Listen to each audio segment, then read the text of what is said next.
Welcome to the Fane of Fantasy. In today's video, we are back deep into the trenches of fantasy, where we will be talking about a very well-known race, the Orcs. These creatures are generally seen as savages with their green skins and tusks. They are brutes who use simple weapons and armor, and they are often depicted as commanding their minions, their goblins. But those little fellows might be a topic for another video, another day. Today we are focusing on the orc. Now, most believe that the orc race was originally invented by Tolkien, but is that actually true? Stay tuned and find out.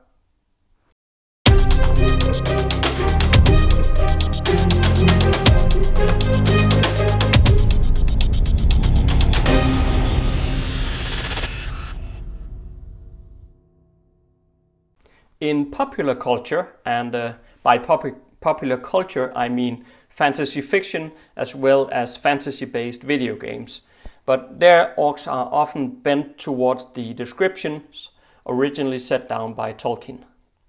This means that they are approximately of a human size, at least in most cases. They're slightly on the larger side of a grown man. They are ugly, filthy, and have these prominent fangs. Almost like an overgrown crossover of an ape and a pig, I guess. Well, they are these aggressive scavengers who like human flesh and any kind of meat, really, dead or alive. The orc is also often portrayed as having low intelligence and being used as foot soldiers by beings of greater powers than themselves. They are pretty good in that role due to the ferociousness, attitude and bloodlust that they possess.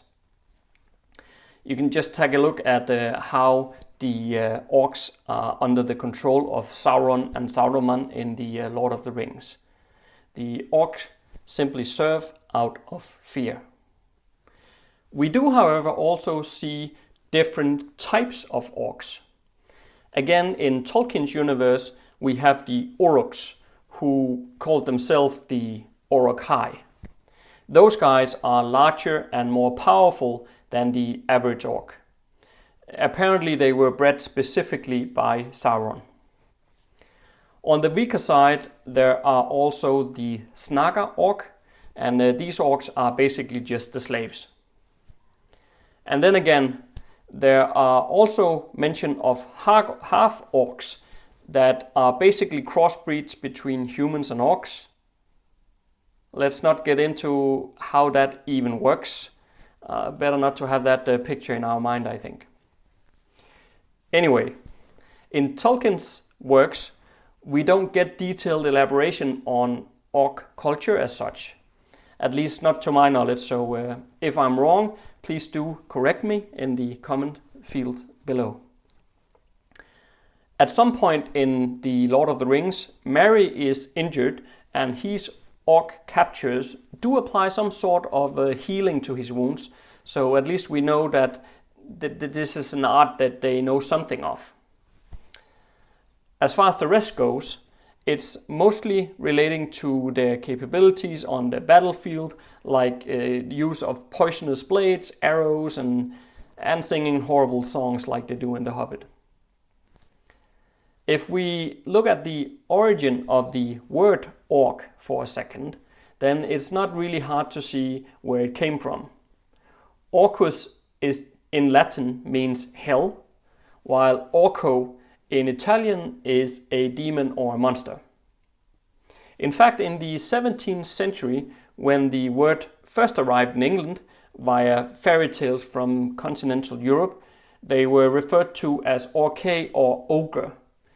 In decades since, ogres have differentiated themselves from orcs as some larger creatures, but initially they were the same. The term orc most likely originated from the Roman god of the underworld, Orcus. He was the god of death who mostly revered outside the urban areas, which explains how he over time shifted from a full-on deity to the hoarding monsters that we know today from fantasy books, movies and games. I've talked a lot about Tolkien's presentation of orcs so far, and it's because Tolkien and his work cast a long shadow in the fantasy world that we know today. I mean, almost any piece of contemporary fantasy work owes some kind of depth to Middle-earth and Tolkien's unbelievable skillful world building. It's however interesting that Tolkien did in fact not invent the orc race. He reused old ideas instead. He himself wrote in a letter itemized number 144, and I quote, "They are not based on direct experience of mine, but I suppose, a good deal to the goblin tradition, especially as it appears in George MacDonald, except for the soft feet, which I never believed in," unquote. If you want to check out the reference, then search for The Princess and the Goblin, which is a children's fantasy novel by George MacDonald. It was published in 1872. However, all of this doesn't change the fact, at least not in my view, that Tolkien drove forth the current understanding we have of orcs in the realms of fantasy. Tolkien's work offers a few different explanations to where orcs came from, but the most popular one are that which explains that they are corrupted evil versions of elves. That said, even within Tolkien's works, there are a fair bit of confusion on what really constitutes an orc and where one draws the distinct line between an orc and a goblin. Tolkien has been known to use the terms interchangeably, really. Tolkien's orcs have been and still are a major influence on fantasy fiction and games. You even find a reference in the works of C.S. Lewis, The Lion, the Witch and the Wardrobe, where Aslan the lion goes to his death on the stone, or stone table, I guess it is. And the narrator mentions various evil creatures gathered around the White Witch, including Orkneys. That gave us an overview of the origin of the orc. But I'm still missing the creative spin that I promised you, so let's see. What if we say that our orc is not a mere brute, nor do we just give him some magical capabilities? I've never actually played World of Warcraft myself, but if I'm not mistaken, I think they already gave life into that spin, giving an orc magic capabilities. So instead, our orc is the result of the dark magic, perhaps much like the corrupted elves we just talked about. However, this magic has given our version of the orc eternal life. Only is he not strong and powerful like the normal orc, he is instead immensely weak, but also hyper-intelligent.